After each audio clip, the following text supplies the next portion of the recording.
What's going on, everybody? This is MDENT313, and I'm back at y'all with another one. Listen, it is a cold one out there. Oh my goodness. Listen, I want to get my thoughts on Steven Bradman's tweet, right? As you guys know, Jack Catteral, I wish I would have covered that fight. Turned out to be better than what I thought it was going to be. But yeah, Jack Catteral taking on Arnold Barboza, two very, very good fighters. I'll be honest with you, I'm glad that I somewhat forgot about this fight, because had I didn't, I would have put my money on Jack Catteral. But unfortunately for Jack Catteral, he was on the end of a bad decision, if you will, right? He lost via split decision. It was very close. It was controversial. Here's my thing. I think sometimes when it comes to decisions, when it comes to these judges, I think sometimes we go a little too far when we talk about robberies. A robbery, to me, in my opinion, is a guy who clearly beats and dominates another guy, but they give that guy that decision to that particular guy, usually because he's either that network fighter or he's the bigger star, or the guy who has the biggest earning potential on the network. To me, that's a robbery, right? When you have close competitive fights that could go either way, those are not robberies, to me, in my opinion, right? Now, in boxing, we have unspoken rules, right? Some of the unspoken rules are you have to decisively beat the champion. It shouldn't be like that, but that's the way boxing have always been. Meaning that if the fight is close, particularly between a champion and a challenger, they're going to favor the champion 9 times out of 10, right? Unless the guy he's fighting is a big name guy. Other than that, they're going to favor the champion. So it's almost like the champion is going in up 2, possibly 3 rounds. So you have to decisively beat the champion. They want you to dominate the champion. Now, in this particular situation, the case that Steven Bradman is making, because neither guy was a champion, if I'm not mistaken, the ultimate point that Bradman was making is bad decisions can ruin guys' legacy, right? Which is true, and he was explaining how Jack Catteral really beat Josh Taylor in their first fight. And at that particular time, Josh Taylor was the lineal champion. I believe he was still undisputed at that particular time. I can't remember. I believe he was. But if he wasn't, he was recognized as the lineal champion at 140. And he was on his way to being undisputed, if he wasn't already undisputed. But what happened was Jack Catteral really did win that fight. But as I said before, 9 times out of 10, they're going to give it to the guy that's the champion, right? And seeing as how, on top of him being a champion, he was more marketable too, Jack Catteral, they wanted him to do a little bit more to take the title, right? So what happened? That fight was extremely close. He didn't get the rematch right away. So because he didn't get the rematch right away, you know, Jack Catteral went on and had a string of wins and some great fights. By the time he came back around to get the rematch with Josh Taylor had already lost his belt. He had already lost to T.O., if I'm not mistaken. So pretty much Jack Catteral was robbed of being the champion, because Jack Catteral, if I'm not mistaken, has never been the champion. And it's messed up because he has beaten some very, very solid fighters, right? Now, when you're talking about this fight with Barboza, Barboza is quietly putting together a phenomenal resume. He got an old Mike Alvarado on his resume. He now has Jack Catteral on his resume. He got Jose Pedraza on his resume. He got Jose Ramirez on his resume. He got a few guys. That Mike guy from Baltimore, Mike Washington, I think. I can't remember his name. But here's the thing, right? Arnold Barboza, he don't have a lot of punching power, but he's a phenomenal boxer. He fights within himself. He fights within structure. Phenomenal movement, right? Very quick, decent jab. The thing is, Jack Catteral, he's a very good fighter, physically strong, a lot of power, great fundamentals, very, very good fundamentals, very technically sound. And when you're looking at this fight, right, Jack Catteral, he did good in the early rounds, right? But he started to fade late. In this case, it was a good fight, like back and forth. You could have gave a fight to either guy. If you had Arnold Barboza winning, I'm not mad at you. If you got Jack Catteral winning, I'm not mad at you either.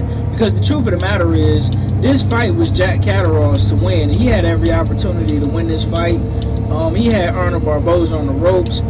He was hurting Arnold Barboza. He hurt him plenty of times. The thing was, he was getting outworked, if you will, right? It's kind of like if you watch a Sean Porter Keith Thurman fight, or Sean Porter Kell Brooker, Sean Porter Earl Spence, Sean Porter Danny Garcia.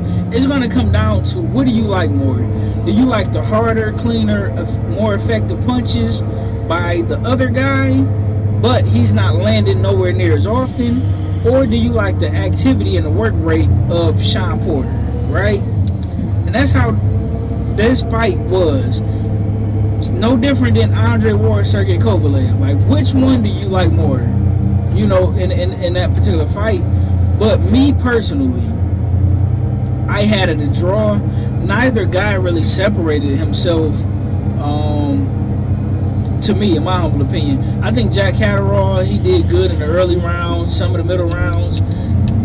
You had a few swing rounds that you could have gave to either guy. Arnold Barboza, if you ask me, he did very good late. He was beating Jack Catteral to the punch. His footwork, you could tell, was frustrating Jack Catteral.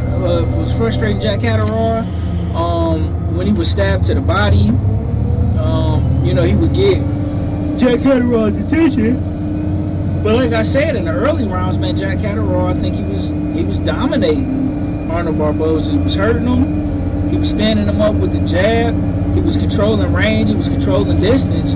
But like I say, I mean, he didn't separate himself like I know he could have. Neither one of these guys are elite fighters, but they're very good. And I believe this fight should be a rematch. I would like to see it. And I think Jack Catteral could do more. He could do more. He needs to be more aggressive. It appears to me, in my humble opinion, right? It seemed like when Jack Catteral, when he is in control of these fights, because we've seen it with the Josh Taylor fight, especially that first one. When he's winning and he's in control of the fight, it's like he knows he's winning, and he tends to, I don't know, he tends to take a step back. He's just not aggressive. That's the best way I can describe it. Like, if he were to go in for the kill, I mean, that's the difference between a champion and a very, very good fighter. He has all the attributes to be a great fighter. He just don't have the mentality. He don't have that mental toughness, that fortitude, that aggression, that dog in him. He don't have the dog. And Arnold Barboza showed more of the dog than Jack Catteral. But Jack Catteral is so much of a better fighter to me that sometimes it's infuriating watching him fight. Like, Jack Catteral dominated Regis Prograis, and I think he dominated Regis Prograis better than Devin Haney did. In my humble opinion, I think he did it better than Josh Taylor did it. But the point is like, he don't have that third or fourth gear. He go to first. You might can get him to second, but once he gets to that second gear and he's winning, he'll either ride that second gear out or he'll shift back down in the first gear. And it's like, Jack, what are you doing? So I get what Bradman is saying, and I agree with his statement from that particular standpoint. When you're on the end of some of these bad decisions, it can ruin your legacy, right? Because if, God forbid, if something bad was to happen to Jack Catteral, it'll go down in history that he was never a world champion, but he beat world champions. That's what's crazy. But at the same time, when you know that, you gotta put it all on the line. And even if you can't knock a guy out, you gotta put it out there to where you decisively beat a guy, right? if you look at Bernard Hopkins, if I'm not mistaken, but Bernard Hopkins, his first, I don't know if it was his first fight or his first title fight, where he lost. And he learned that I got to put it all out there. I can't leave it up to the judges. When you look at Marvelous Marvin Hagler, I believe his first championship fight, finally got his first championship fight after almost like 30 fights. And he was on the end of a bad decision. And from that day forward, he fought with a level of aggression, even if he lost after that, that he at least had the mentality, I'm going to do whatever it takes not to leave it in the judge's hands. It's too many guys that will do what Floyd Mayweather did when he's decisively winning the fight. That'll just be taking a round or two off, or take the last couple rounds off. No, man, you gotta put it, especially when you're not the money guy, or you're not the house fighter, and these networks don't have a vested interest into showing you any favoritism. You gotta put it all out there. You can't leave no stone unturned. But listen, man, it was a phenomenal fight. I personally would love to see a rematch. Again, I holistically agree with Steven Bradman. The only thing where I slightly disagree with Bradman, I think Jack Catteral, whether you had him winning or losing a fight, I think he left a lot to be desired. Even if he were to get the decision, I know he could have done more. He could have done more to separate himself against Arnold Barboza, but he actively chose not to, in my humble opinion. But shout out to you guys, man. Let me know what you think in the comment section. Like, share, and subscribe, man. I'd love to see that rematch, though. I definitely would tune in for that rematch. But I'll see you guys later. I'm out. Peace.